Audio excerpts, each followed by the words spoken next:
Good morning, सुप्रभात बालदोस्तांनो.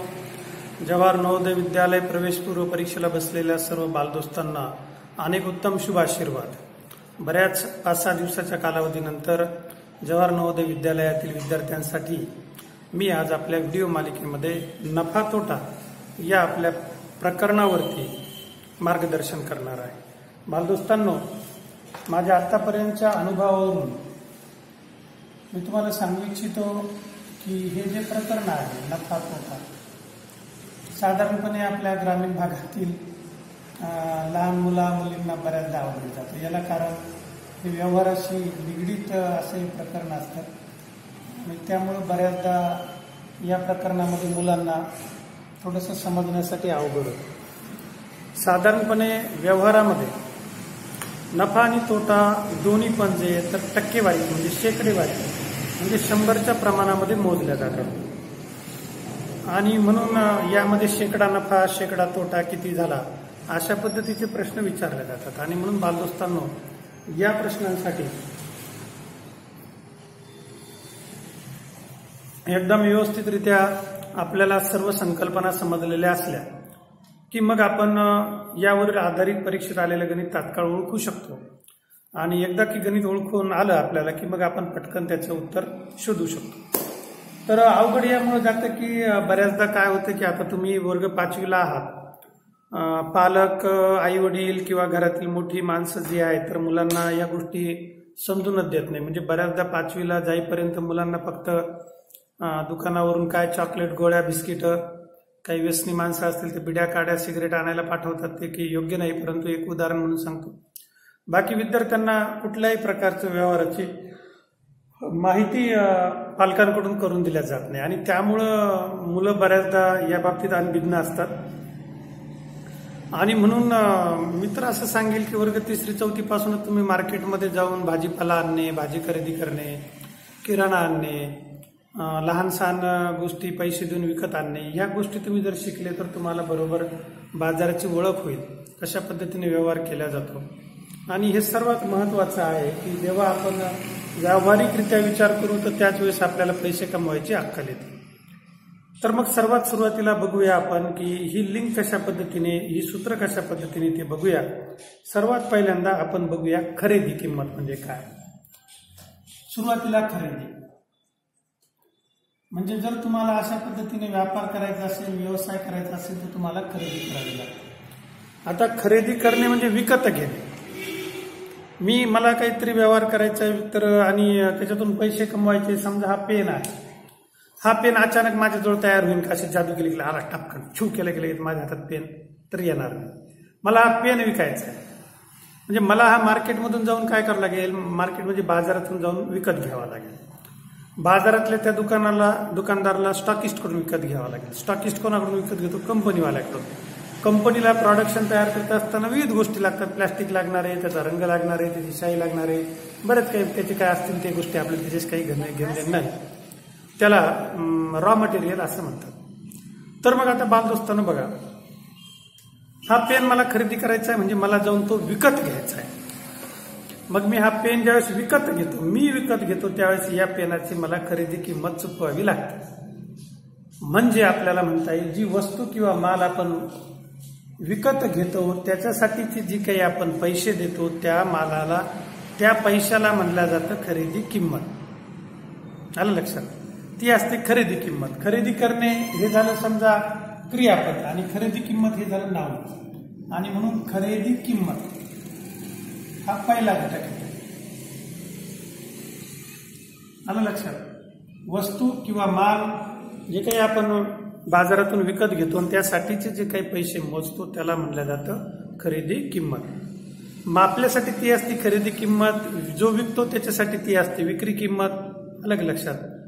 आणि या विक्रीतून त्याची खरेदी गेली म्हणजे त्याचा असतो नफा.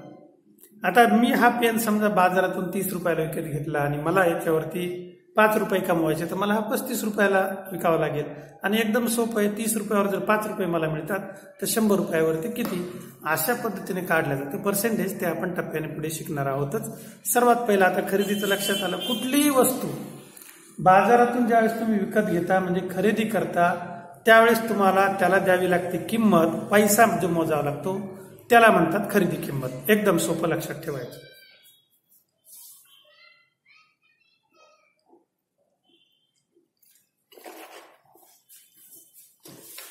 आता समजा शाळेला येता येता तुम्ही शाळेच्या मार्गावरती छोटे छोटे दुकानं असतात, त्या दुकानातून तुम्ही पेन घ्यायला गेले. तुम्ही समजा 10 रुपयाचा पेन घेतला तर ते 10 रुपये म्हणजे त्या पेनाची खरेदी किंमत तुमच्यासाठी, आणि तेच 10 रुपये ज्या दुकानदाराने तुम्हाला पेन विकला, ज्याच्याकडून तुम्ही पेन घेतला, त्या दुकानदारासाठी ते 10 रुपये आहे विक्री किंमत. हा दोन्ही मधला फरक आहे. समजा तुमच्या पप्पाने तुम्हाला महिन्याभरासाठी खर्चण्यासाठी 10 रुपये दिले 5 तारखेला 10 रुपये दिले, तुम्ही शाळेत येता येता शाळेच्या कॉर्नरला एखादा व्यक्ती बोरं विकायला बसलेला आहे, मग तुम्ही 2 रुपयाचे बोरं घेतले मुठभर खाण्यासाठी, तर त्या बोराची तुमच्यासाठी खरेदी किंमत किती झाली? 2 रुपये. हे असं सोपं राहतं. आलं लक्षात? आता खरेदी किमतीनंतरचं जे आहे, तुम्हाला माल खरेदी करायचा म्हणजे कोणीतरी तुम्हाला काय करतो, माल विकतो, त्याला म्हणलं जातं विक्री किंमत.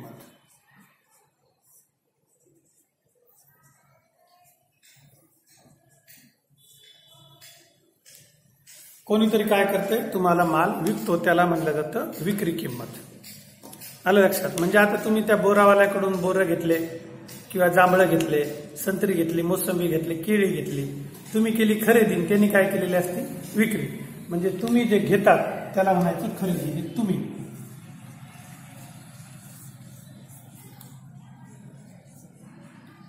तुम्ही वस्तू घेतात म्हणजे ही झाली खरेदी, आणि ती व्यक्ती तुम्हाला वस्तू देते,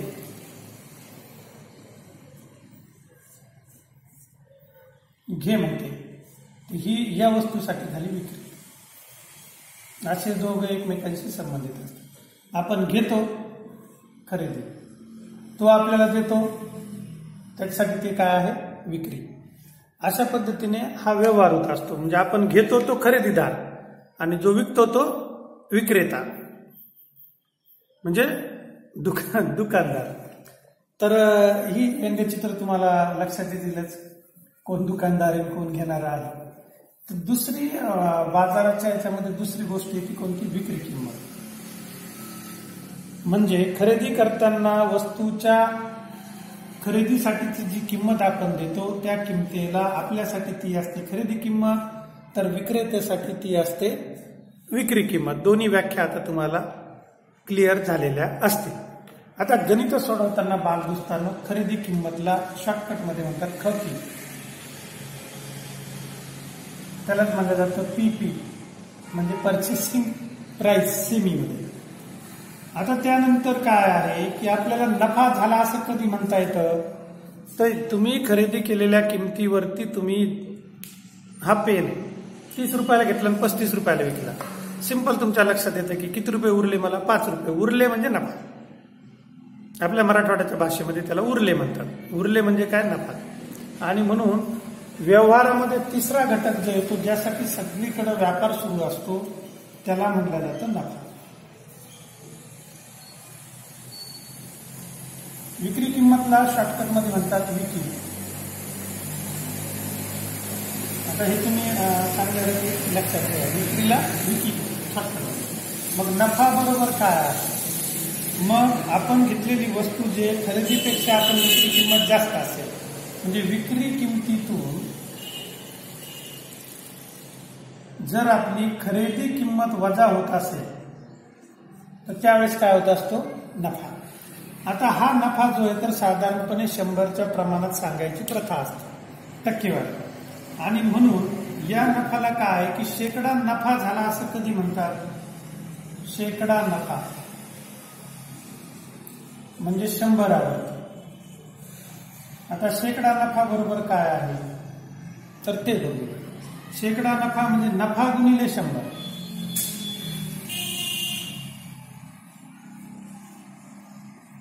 नफा गुणिले 100 भागिले जे आहे खरेदी किंमत.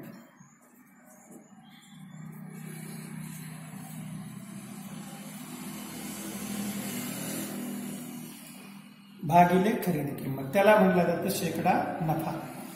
आता हे झालं नफ्याच. याच्या विरुद्ध आहे तोट्याच. आता तोट्याच्या गणितामध्ये आपण जर बघितलं, खरेदीतून जर विक्री वजा होत असेल, म्हणजे आपण केलेला हा पेन खरेदी केला 30 रुपयाला आणि विकला 25 रुपयाला, म्हणजे खरेदी किंमत आपली जास्त आहे, त्याच्यातून विक्री किंमत कमी असेल, तर त्यावेळेस होतो तोटा, म्हणजे लॉस, म्हणजे नुकसान. हा सुद्धा शेकडेवारीत सांगावा लागतो. म्हणजे 100च्या प्रमाणामध्ये किती नुकसान झालं, म्हणजे मग एक अंदाज येऊन जातो. आलं लक्षात? त्याला म्हणायचं तोटा, लॉस, प्रॉफिट अँड लॉस असं त्याला इंग्रजीतून म्हणतात. आता ही सूत्र लिहून झाल्यानंतर मी तोट्याच्या संदर्भातलं सूत्र लिहिणार आहे. तत्पूर्वी खरेदीच्या संदर्भामध्ये काय असतं,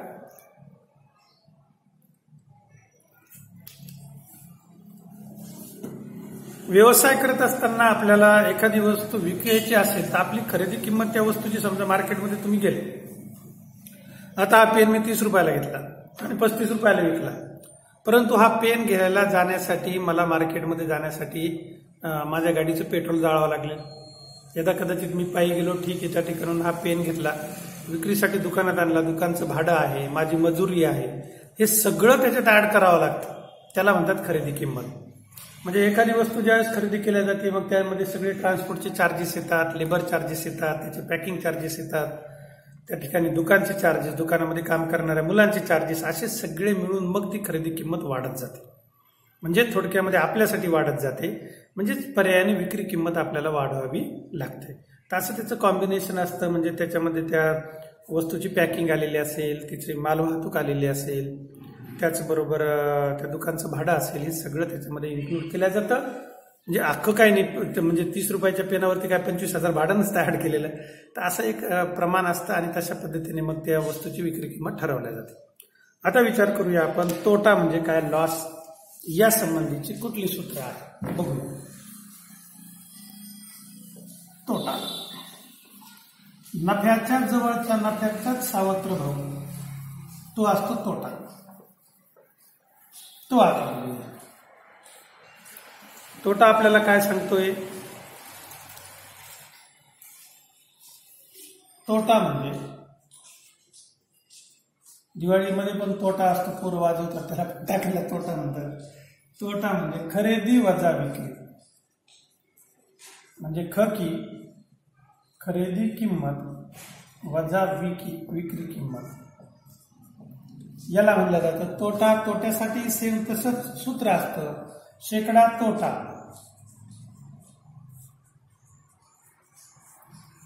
बरोबर झालेला एकूण तोटा. किती तोटा झालाय तुम्हाला तो, गुणिले 100 आणि भागिले जे किती रुपयावरती तोटा झाला, म्हणजे तुम्ही खरेदी केलेली किंमत. खकी.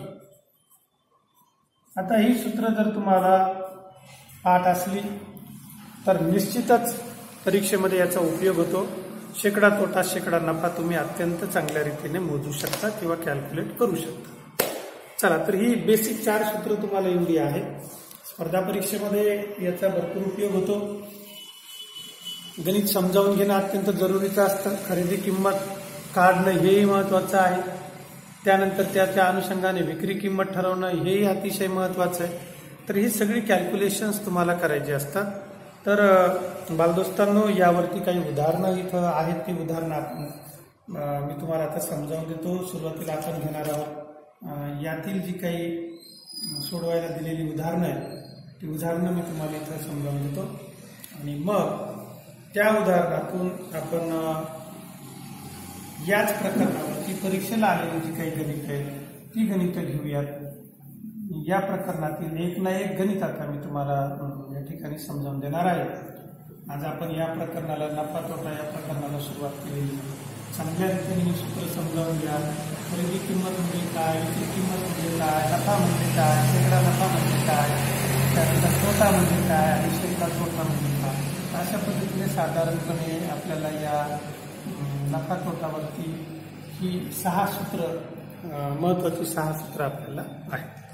तर आता मी बोर्डवरती या ठिकाणी गणित लिहितोय आणि मग ते गणित आपण समजावून घेऊया.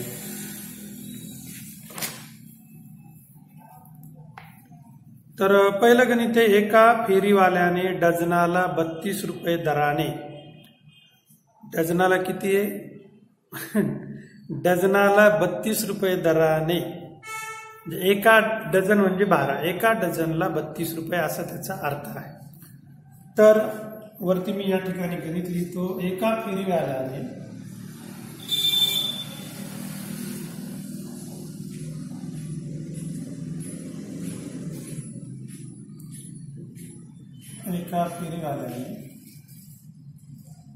डझनाला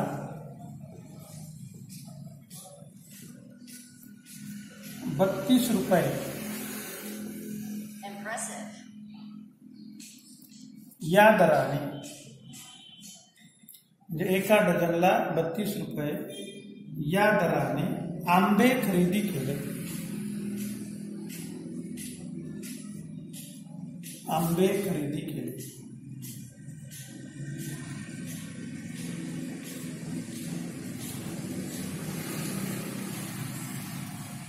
आणि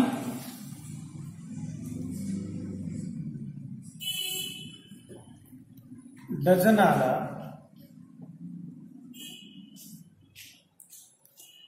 ₹40 या दराने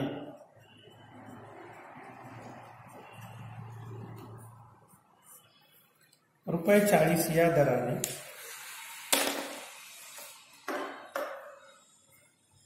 विकले.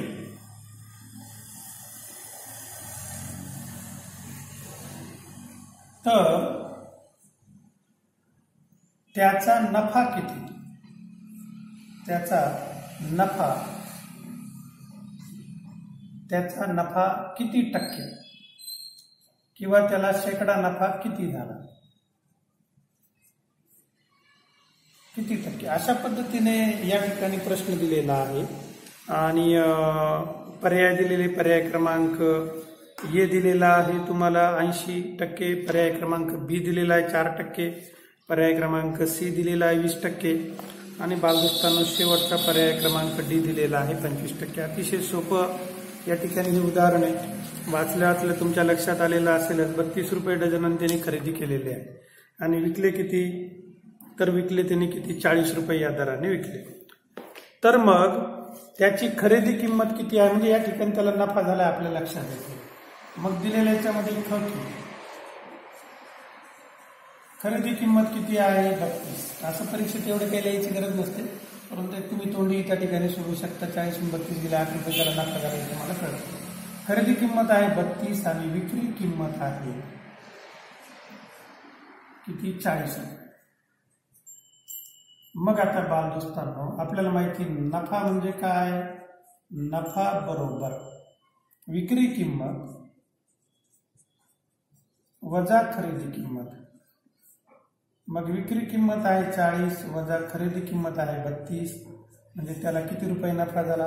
8 रुपये नफा झाला. आता आपल्याला शेकडा नफा विचारलेला आहे. आत्ताच आपण ते सूत्र दिलं होतं. शेकडा नफामध्ये काय आहे? शेकडा नफा बरोबर तुमचा नफा गुणिले 100 भागिले काय आहे? खरेदी किंमत. आणि म्हणून या ठिकाणी नफा झाला 8 रुपये गुणिले 100 भागिले खरेदी किंमत किती आहे तुमची? 32 रुपये. राईट. आणि मग या ठिकाणी आपण अतिशय सोपा हा भागाकार आहे जो तुम्ही एकदम इझिली करू शकता. बघा 8 चोक 32, 4 ने 100ला भाग दिला, 4 गुणिले 8 4 पंचे 20. आणि म्हणून मग बालदोस्तांनो याचं उत्तर किती येणार आहे? 25%. अतिशय सोप्या रीतीने त्या आंबे विक्रीच्या व्यवहारातून त्या फेरीवाल्याला डझनामागे किती रुपये फायदा व्हायला लागला? 25% फायदा. डझनामागे त्याला फायदा व्हायला लागला 8 रुपये, म्हणजे 100 रुपयामध्ये त्याला 25 रुपये उरायला लागले. म्हणजे त्याला 25% नफा भेटायला लागला. असं हे गणित आहे. नीट बघून घ्या. कॅमेऱ्याच्या खाली लिहिण्यात आलंय. तर अतिशय सोपं या ठिकाणी हे गणित आहे. आता वळूया याच गणितासाठीचं दुसरी पद्धत कोणती एकदम तोंडी, तर ती आपण बघूया. म्हणजे बघा त्या पद्धतीमध्ये हे झालं सूत्राच्या साहाय्याने. पूर्वी आम्ही लहान असताना शाळेत असताना आम्हाला कशा पद्धतीने हे त्रैराशिक, त्यावेळेस त्याला त्रैराशिक म्हणायचे, आणि त्या पद्धतीने आम्ही सोडवायचे. म्हणजे सिंपल मग सर म्हणायचे की या ठिकाणी खरेदी किंमत किती आहे? 32 रुपये. 32 रुपयावरती नफा किती झाला? 8 रुपये. तर मग खरेदी किंमत 100 असताना नफा किती? x. काय गृहीत धरायचं आपण? x. मग तिरपा गुणाकार केला. 32 गुणिले x बरोबर काय आहे? 100 गुणिले 8.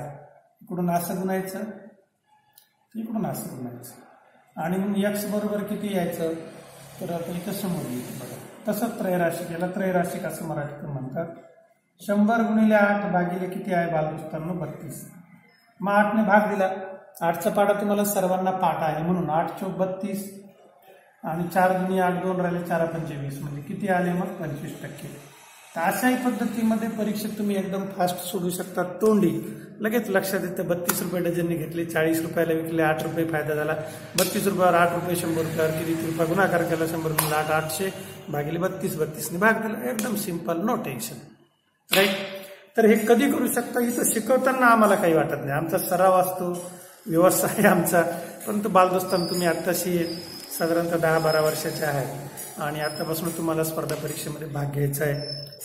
स्पर्धा अतिशय तीव्र आहे, मी वारंवार सांगत असतो. त्यामुळे वेगवेगळ्या शिक्षकांच्या माध्यमातून युट्यूबवरचे वेगवेगळे अतिशय आदरणीय गुरुजन वर्ग तुम्हाला शिकवतात. ज्यांचा व्हिडिओ तुम्हाला पाहायला भेटेल त्या सर्वांचं चॅनल तुम्ही सबस्क्राईब करा, आमचंही करा, आणि त्याच्यातून जास्तीत जास्त शिकून घ्या. आणि सर्वजण आपापल्या परीने आपल्याकडे उत्कृष्ट येणाऱ्या पिढीला म्हणजे तुम्हाला शिकवायचा प्रयत्न करतो. आम्ही सर्वच जण, सन्मान्य गुरुजन वर्ग, आपल्या जीवनातील अमूल्य वेळ काढून तुम्हाला मार्गदर्शन करतात. त्याचा तुम्ही व्यवस्थित लाभ घ्या. तर पहिलं उदाहरण आता तुम्हाला चांगल्या रीतीने समजलं असेल. तर दुसरं उदाहरण आपण घेणार आहोत बालदोस्तांनो इथं, ते बघूया. दुसऱ्या उदाहरणामध्ये एका मुलाने आपले जुने पुस्तक 20% तोट्याने ₹64 ला विकले. बघा, पाठ्यपुस्तकाची खरेदी किंमत काय होती हे आपल्याला काढायचं. तर या ठिकाणी तोटा झालेला आहे. अगोदर उदाहरण लिहून घेतो, म्हणजे मग तुम्ही व्हिडिओ पॉज करून ते उदाहरण लिहून घेऊ शकता. बघा, एका मुलाने आपले जुने पाठ्यपुस्तक, उदाहरण क्रमांक 2, एका विक्रेत्याने किंवा एका दुकानदाराने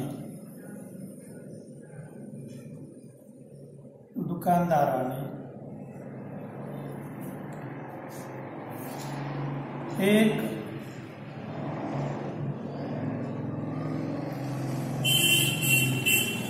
जुने पॅड, परीक्षेचे एक जुने पॅड 20% तोट्याने ₹64 ला विकले.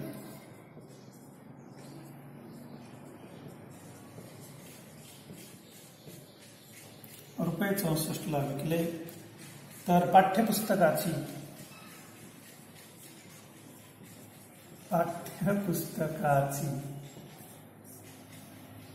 खरेदी किंमत काय आहे?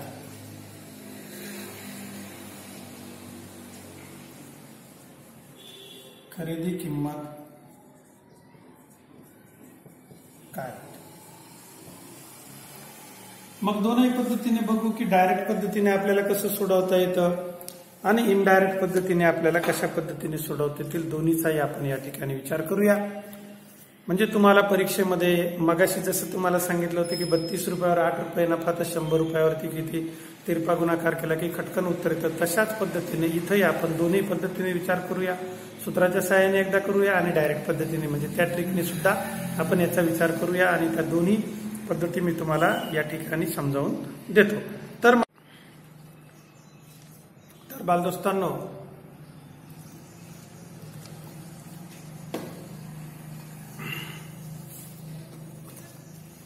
या उदाहरणामध्ये आपल्याला एक जुने पॅड 20% तोट्याने ₹64 ला विकले. पाठ्यपुस्तकाची खरेदी किंमत आपल्याला काढायची. 20% तोटा म्हणजे काय हे अगोदर समजावून घ्या. 20% तोटा याचा अर्थ होतो 100 रुपयावरती 20 रुपये त्याला तोटा झाला. आणि म्हणून मग 100 रुपयातून जर 20 रुपये आपण वजा केले मित्रांनो, तर मग किती शिल्लक राहतात? 80 रुपये त्या ठिकाणी शिल्लक राहतात. म्हणजे याचा अर्थ होतो खरेदी किंमत 100 रुपये असताना तो पट्ट्या विकतो किती रुपयाला? 80. 100 वजा 20 किती शिल्लक राहिले? 80. आणि म्हणून तोटा झालेला आहे. म्हणून आपल्याला खरेदी किमतीतून विक्री किंमत त्याची काय करावी लागेल? वजा करावी लागेल. आणि म्हणून 100 रुपयाची वस्तू तो ज्यावेळेस 80 रुपयाला विकतो त्यावेळेस त्याला 20 रुपये तोटा होतो, म्हणजे 20%. आता दिलेलं काय आहे? 64 रुपयाला जेव्हा तो एखादी वस्तू विकतो तर त्यावेळेस मग त्याची खरेदी किंमत किती? तर ती आपण गृहीत धरलेली X. अशा पद्धतीने मांडून घेतल्यावर तिरपा गुणाकार केला, इकडून इकडं गुणायचं, इकडून इकडं गुणायचं, तर मग 80 गुणिले X बरोबर 100 गुणिले 64. अतिशय सोप्या रीतीने अशी तुम्ही मांडणी करून घेतली. याला त्रैराशिक म्हणतात. आणि म्हणून X बरोबर 100 गुणिले 64 भागिले 80. हा शून्य गेला, हा शून्य गेला, 8 8 64. आणि X बरोबर 10 ने 8 ला गुणलं तर किती राहतात? 80. 10 8 80. आणि म्हणून त्या माणसाने ती जी वस्तू आहे तर ती वस्तूची खरेदी किंमत काय होती? तर 80 रुपये होती. आणि म्हणून त्या वस्तूची खरेदी किंमत होती 80 रुपये. तर अशा पद्धतीने मांडून घ्यायचं. कधी पण ज्यावेळेस तोटा आलेला असतो तर तो तोटा टक्केवारीमध्ये दिलेला असेल तर तो 100 रुपयावरती दिलेला असतो. 20% तोटा याचा अर्थ 100 रुपये खरेदी किंमत असताना ती व्यक्ती ती वस्तू 80 रुपयाला विकते, म्हणजे 20 रुपये झालं नुकसान. मग 100 रुपयाची वस्तू जर 80 रुपयाला विकते तर मग 64 रुपयाला विकलेली वस्तू किती रुपयाला खरेदी केलेली असेल? अशा पद्धतीने क्रॉस मल्टिप्लिकेशन करून तुम्ही हे उदाहरण सोडू शकता. अतिशय सोपं आहे. तोट्यामध्ये एवढी खबरदारी घ्यायची. आणि नफ्यामध्ये मात्र मग डायरेक्ट या ठिकाणी 20% जर नफा असता तर 100 रुपयाला 20 रुपये, मग म्हणजे 100 रुपयाची वस्तू त्याला किती रुपयाला विकावं लागेल? 120 रुपयाला. मग 64 रुपयाला विकलेली तर मग किती त्याची खरेदी किंमत? तर अशा पद्धतीने सोपी मांडणी. नफ्यामध्ये तुम्हाला बेरीज करून विक्री किंमत ठेवायची, तर तोट्यामध्ये वजाबाकी करून विक्री किंमत ठरवायची असते. चला, तर आजच्या तासिकेमधलं बालदोस्तांना आपण आता शेवटचं एक तिसरं उदाहरण पाहणार आहोत. त्यानंतर क्रमाक्रमाने ही सगळी उदाहरणं मी तुम्हाला व्यवस्थितरित्या समजावून देणार आहे. हे समजावून घेत असताना जर तुमच्या मनामध्ये काही शंका उत्पन्न झाली, बायचान्स एखाद्या वेळेस शिकवताना, कारण या ठिकाणी व्हिडिओ रेकॉर्ड करत असताना बरेचसे पालक क्लासच्या समोर येतात भेटण्यासाठी, मग मध्येच ब्रेक घेऊन त्यांना त्यांच्याशी बोलायला जावं लागतं, कारण त्यांना वाटतं सर शिकवायला लागेल, त्यांच्या काही लक्षात येत नाही की मी व्हिडिओ रेकॉर्ड करतो म्हणून. आणि मग व्हिडिओ पॉज करून किंवा स्टॉप करून मला त्यांच्याशी जावं लागतं. आणि त्या दरम्यान मग तुम्हाला काय शिकवते ही लिंक एखाद्या वेळेस तुटू शकते. आणि म्हणून व्हिडिओत जर किंचित अशा पद्धतीने विस्कळीतपणा आलेला असेल आणि जर तुम्हाला त्या संबंधी काही सूचना करायची असेल तर कमेंट बॉक्समध्ये लिहून कळवा. तुमच्या सर्वांच्या सूचनांचा व्यवस्थितरित्या आदरपूर्वक सन्मान करून तशी दुरुस्ती आम्ही पुढच्या व्हिडिओमध्ये निश्चित करूया, म्हणजे करणार आहोत. बालदोस्तांनो, आता आजच्या तासिकेतलं तिसरं उदाहरण जे आहे, पिपाणी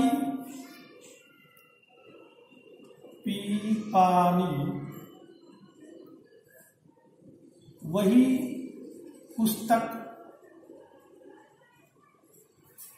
सेंटर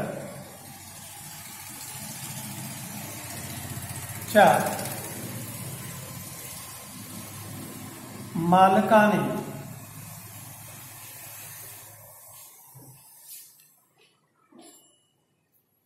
₹20 डझनाने 20 रुपये डझनाने पेन्सिल खरेदी केल्या.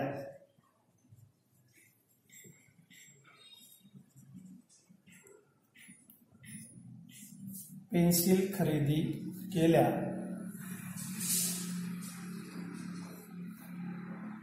आणि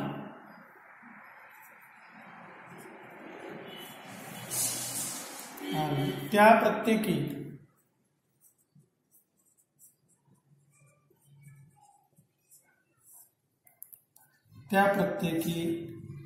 $2 दराने विकल्या.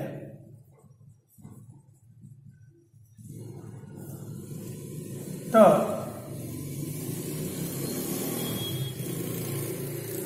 त्याचा नफा किती टक्के? नफा किती टक्के आहे किंवा नफा किती टक्के असेल, तर अशा पद्धतीने हे उदाहरण आहे. यामध्ये डझन वगैरे हे शब्द पक्के लक्षात ठेवायचे. एकंदरीत डझन आणि सुट्ट डझनातल्या सुट्ट्या वस्तू. तर आता इथे बघा काय आहे, 20 रुपये डझनाने, म्हणजे त्याला डझनामध्ये किती पेन्सिली आल्या, 12 पेन्सिली आल्या, बरोबर आहे. 12 पेन्सिलीसाठी त्याने किती रुपये खर्च केले, 20 रुपये, आणि विकले किती, प्रत्येकी 2, म्हणजे गुणिले 2, तर 12 दुनी किती आले, 24 रुपये. आणि म्हणून मग तुमच्या लक्षात आलेलं असेल की 24 रुपयातून 24 रुपये ही काय आहे, विक्री किंमत, याच्यातून 20 रुपये म्हणजे खरेदी किंमत ज्यावेळेस वजा करू तर त्यावेळेस आपल्या लक्षात येतं नफा किती रुपये आहे, 4 रुपये. आणि म्हणून मग तात्काळची मांडणी करता येते आपल्याला. 20 रुपये खरेदी किंमत असताना 4 रुपये नफा, तर 100 रुपये खरेदी किंमत असताना नफा किती म्हणजे x, कृपा गुणाकार करायचा. 20 ने x ला गुणला 20 गुणिले x बरोबर 100 गुणिले 4, दोन्हीकडचा हा 0 गेला. 2x बरोबर 10 गुणिले 4 आणि x बरोबर 10 गुणिले 4 भागिले 2, 2 ने भाग दिला, 2 गुणिले 4, आणि x बरोबर किती, 20%. म्हणून त्या पठ्ठ्याचा जो काही नफा आहे 20 म्हणजे 100, आणि म्हणून त्या पठ्ठ्याचा म्हणजे त्या दुकानदाराचा नफा किती असेल, 20%. तर अशा पद्धतीने पर्याय क्रमांक डी याचं उत्तर आहे. अतिशय सोपा हा प्रश्न आहे. नफा तोट्यामध्ये या गोष्टी लक्षात घ्या.